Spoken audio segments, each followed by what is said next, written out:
ABC 15, a heroic act ends with an Arizona Navy sailor being murdered. And tonight, his parents sharing their son's story, even as the killer is still out there.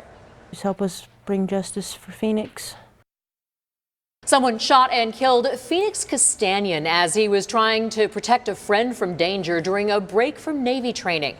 Castanian grew up in eastern Arizona before joining the Navy. Only our Patrick Hayes in Eager talking with his parents who want answers on who killed their son. Navy sailor Phoenix Castanon was visiting his fiancée in Wisconsin when her friend called the two for help. I hear on the other end of the line, I am on 84th and Beecher. Somebody's following me. He's trying to get me in his car. I'm scared and I need help. The couple jumped into action. When they found their friend, Castanon confronted the stranger.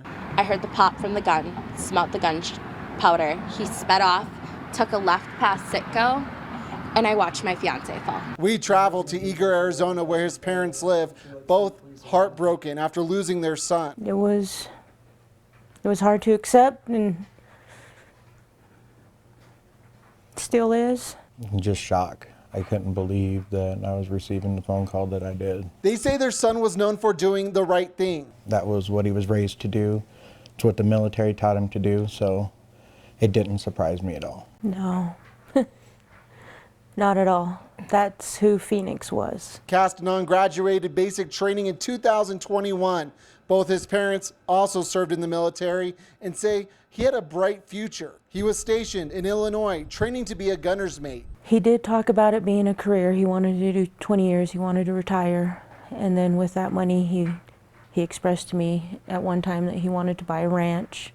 He wanted to come home. He wanted to be a cowboy. His dad tells me he's going to miss seeing his son's smile. That kid was always smiling. Didn't matter. Didn't matter, raining outside, you're pissed off because it's raining outside, he was smiling. There was always something good about it. Something good about the wind, which there's nothing good about the wind, but there was always something good about something.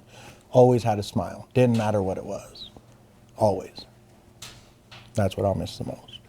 The family tells me they are working with authorities in Wisconsin and investigators within the military. Wisconsin police are on the lookout for a suspect, but no one has been arrested or charged just yet. Of course, we'll let you know if that information changes. Reporting in Eager, Patrick Hayes, ABC 15, Arizona.